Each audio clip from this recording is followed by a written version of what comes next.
Back with us, John Morris Show, brought to you by Alliance Bank Central Texas and by the Brazos Landing.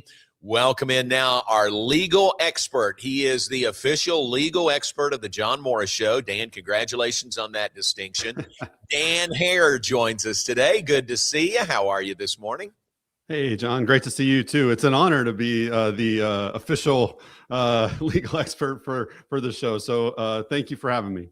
Very good. Appreciate it. You've earned it. You've earned it through the years. So we appreciate your time. Thanks very much. Always something to talk about. I mean, we could have you on once a week and there would be subjects to talk about, right? And it seems that way, yes. Yeah, and there's no shortage of subjects, things to talk about today.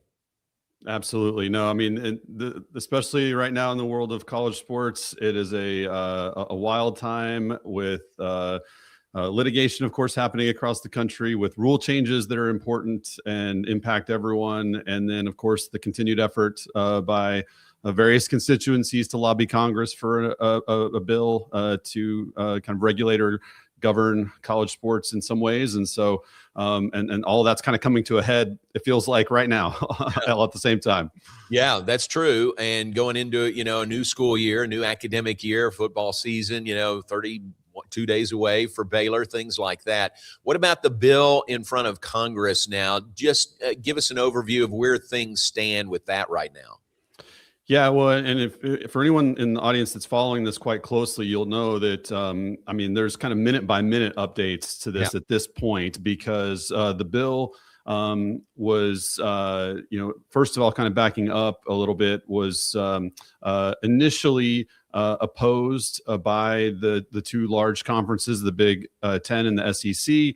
And those two conferences were really working with the senators that represent those constituencies and those geographic areas to continue to lobby for amendments and changes to the bill, while the ACC and Big 12 were in support, as were some of the others.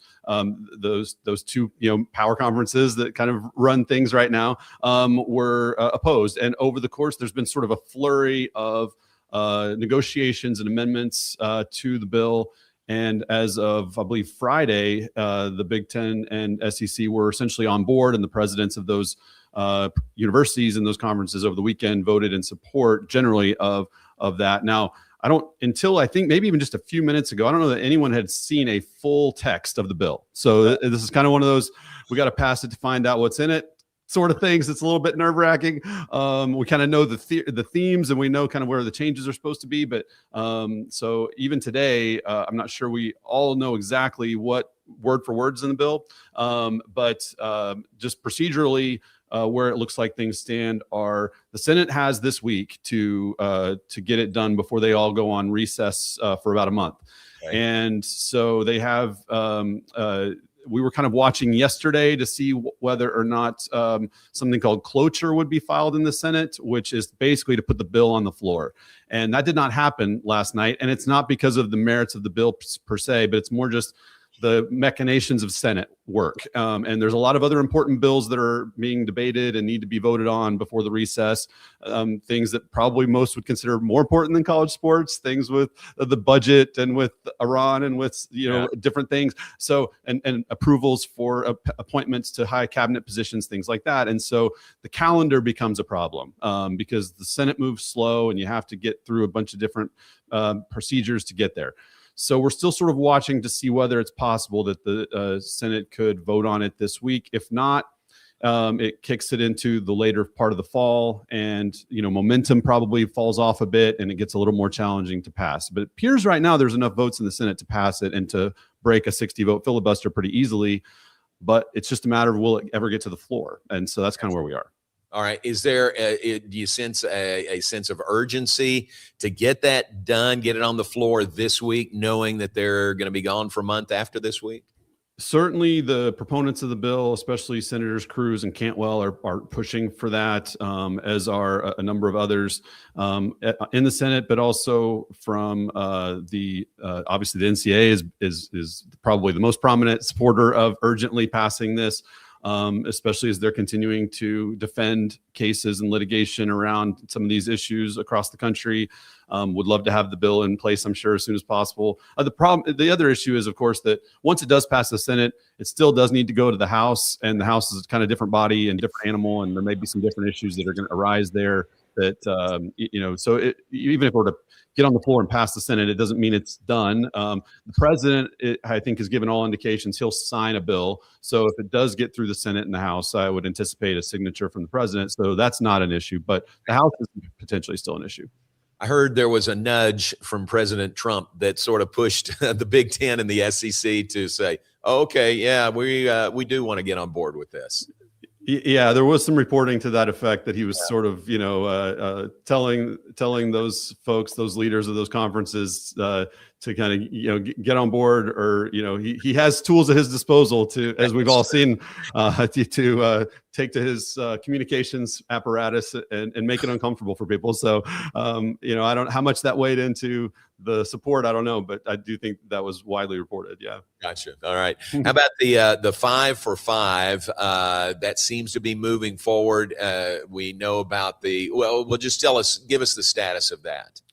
Sure. So that was a new bylaw that was passed through the NCAA bylaw process. So that goes into effect, or did go into effect August 1st. So and basically one of the things to note about that, of course, people that follow this stuff probably know, even if they don't know the exact language, know that you basically have historically had 5 years within which to play 4 seasons. And that, in the traditional sense, in the maybe old school ways for some of us, meant that, the red shirt year, the first year, kid comes to campus, red shirts a year, and then plays 4 seasons. And there you have your 4 seasons played during a 5-year stretch. And that was kind of the maybe 70s, 80s, 90s, early 2000s model, right, of how that might look in a football environment.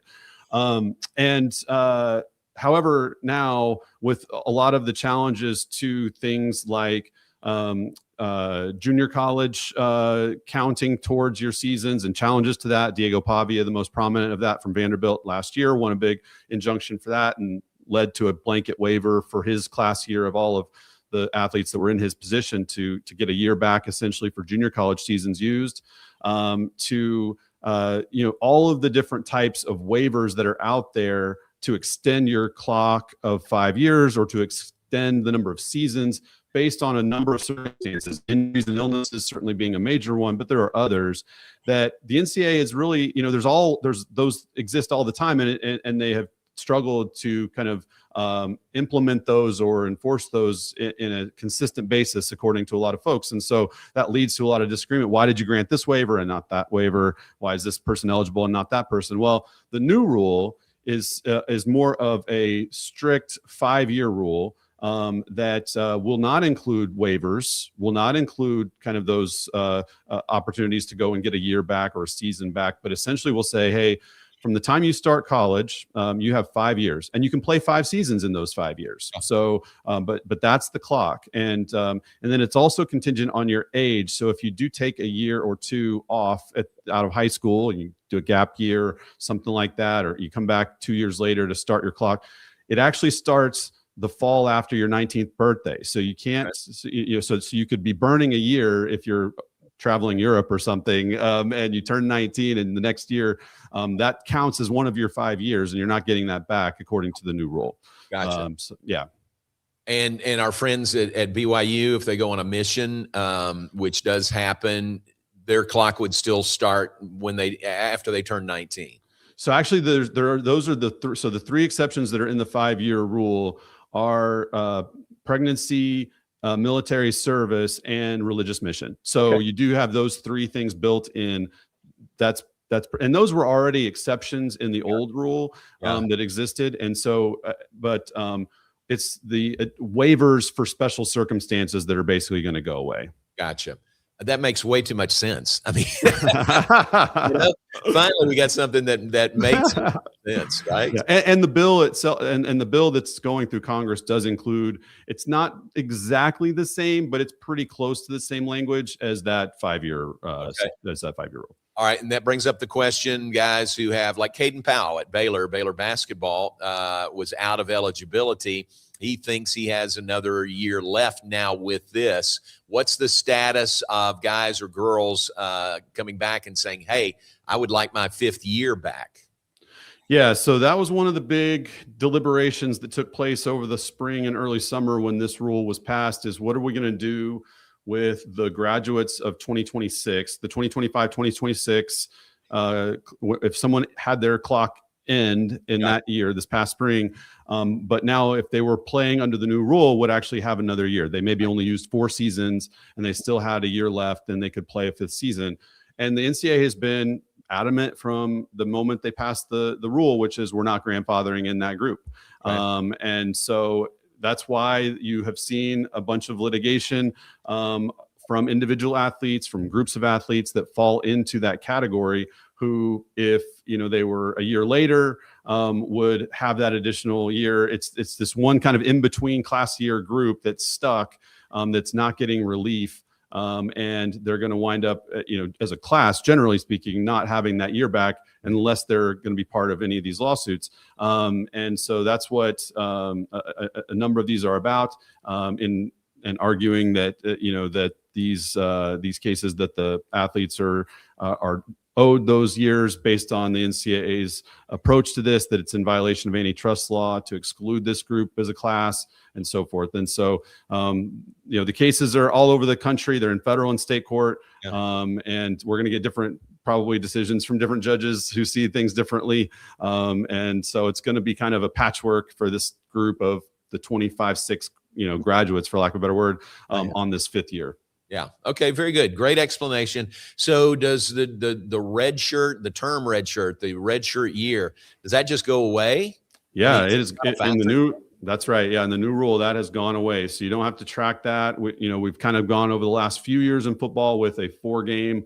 You could play 4 games. It used to be you couldn't play that hardly any, and now you can play 4 games. So that all kind of goes away now because, you just have the 5 years to participate, however that looks. And so if you don't play for a year, you're not going to be able to, either have a redshirt year automatically apply or be able to apply for a waiver to get the year back.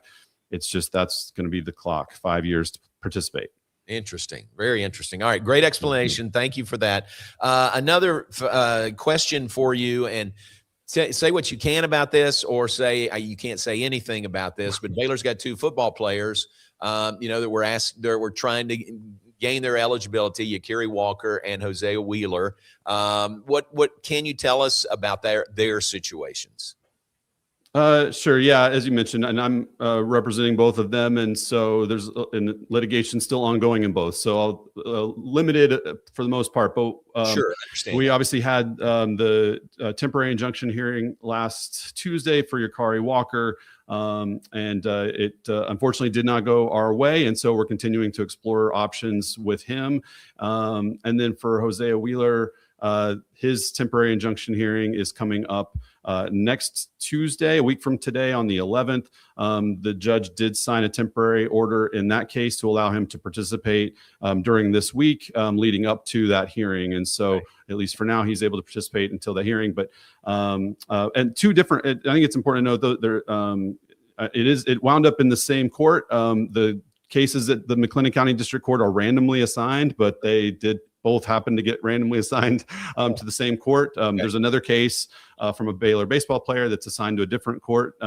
But for the 2 football players, they are in the same court. And I think it is important to note that the cases are different substantively. Of course, Yakiri Walker's dealt with a medical waiver that did not get accepted or approved by the NCAA, and that's sort of the source of that challenge.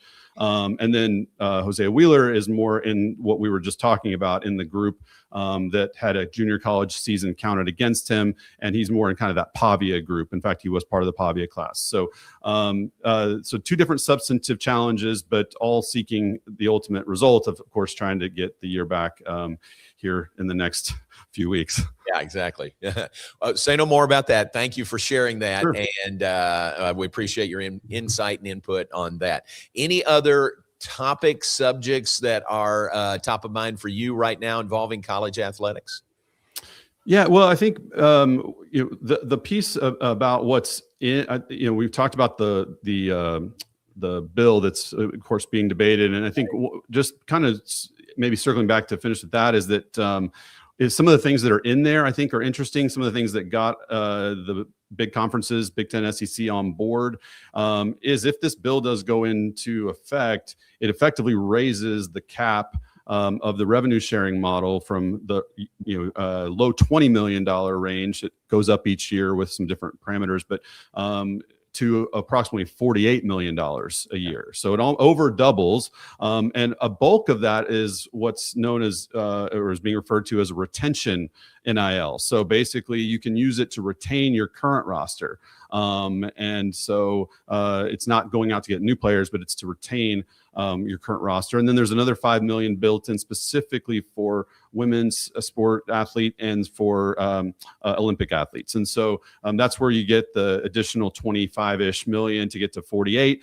And part of that trade-off, though, is that we've seen reporting, we know the numbers that a lot of the big schools are spending close to that almost now on just football and alone, or surely in football and basketball, men's basketball. And so by going over the cap through a third-party NIL deals that are sort of facilitated through associated entities and things like that. And so one of the things the bill is attempting to do is to shut down that loophole so that the $48 million cap actually is closer to a hard cap than what it's sort of been in the last year, which has been a soft cap. And so that's an interesting one. There's some other interesting provisions in the bill called, we have the Lane Kiffin rule in the bill, which says a coach can't leave their team during the season.